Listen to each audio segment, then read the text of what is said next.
আমরা 200-র বেশি আসনে জিতব। দলের কাউন্টিং এজেন্টের সঙ্গে যে ভার্চুয়াল বৈঠক হচ্ছে মমতা বন্দ্যোপাধ্যায়, সেই বৈঠকে এমনই বার্তা দিয়েছেন তৃণমূল নেত্রী। আর কি বললেন কথা বলবো, আমাদের সঙ্গে রয়েছেন আমাদের প্রতিনিধি আশাবুল হোসেন। আশাবুল,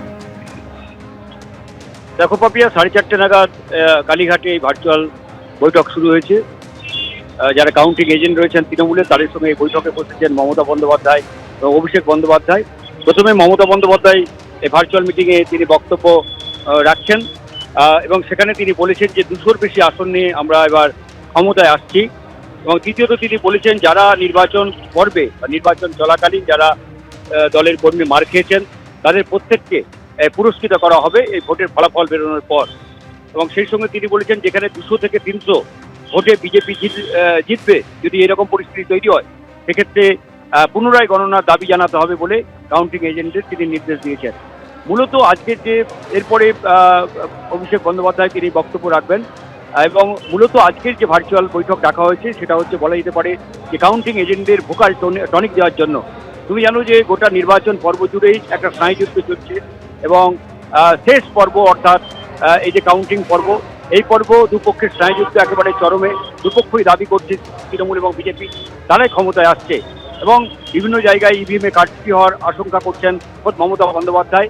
সেই আশঙ্কাকে মাথায় রেখে তিনি খোদ তার যে কাউন্টিং সেন্টার সাকত মেমোরিয়াল গার্লসে তিনি পৌঁছে গিয়েছিলেন। 4 ঘন্টা পাহাড়ায় বিভিন্ন জায়গা থেকে অভিযোগ আসছে যে কোথাও সিসিটিভির ক্যামেরা সেখানে বন্ধ থাকছে, এরকম নানা একটা কারচুপির আশঙ্কা করা হচ্ছে।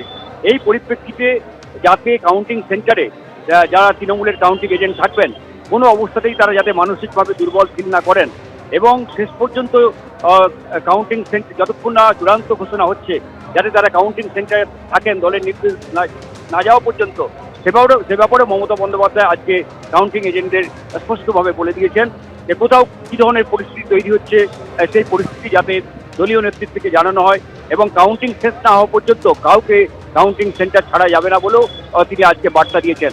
সব থেকে যেটা বললাম যে ভোকাল টনিক, তিনি স্পষ্টভাবে তাদের বার্তা দিচ্ছেন যে 200 আসন নিয়ে 200-র বেশি আসন নিয়ে তৃণমূল ক্ষমতায় আসছে এবং যারা এই পর্বে মার খেয়েছেন অত্যাচারিত হয়েছেন তাদের দলের পক্ষ থেকে পুরস্কৃত করা হবে এবং 200 থেকে 300 এই ভোটের ব্যবধানে যদি কোথাও জয় পরাজয় হয়, বিজেপি যদি 200 বা 300 ভোটে জেতার এরকম পরিস্থিতি তৈরি হয় সেক্ষেত্রে আবার পুনর্গণনার দাবি জানাতে হবে কাউন্টিং এজেন্টদের। এই মুহূর্তে বক্তব্য রাখছেন অভিষেক বন্দ্যোপাধ্যায়, তার বক্তব্য পাওয়ার পর আবার আমরা বিস্তারিতভাবে জানাতে পারব।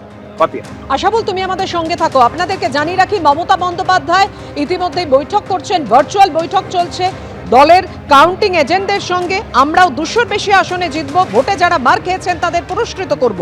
দলের কাউন্টিং এজেন্টদের সঙ্গে বৈঠকে এমনই বার্তা দিয়েছেন তৃণমূল নেত্রী মমতা বন্দ্যোপাধ্যায়।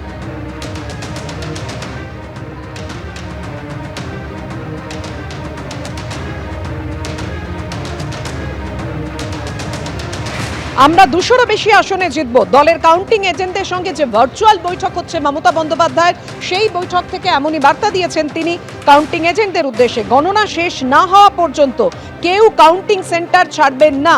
গণনা কেন্দ্রের পরিস্থিতি নিয়ে দলীয় নেতৃত্বকে জানাতে হবে বললেন তৃণমূল নেত্রী ভার্চুয়াল বৈঠকে। এমনই খবর। এবিপি আনন্দ, এগিয়ে থাকে, এগিয়ে রাখে।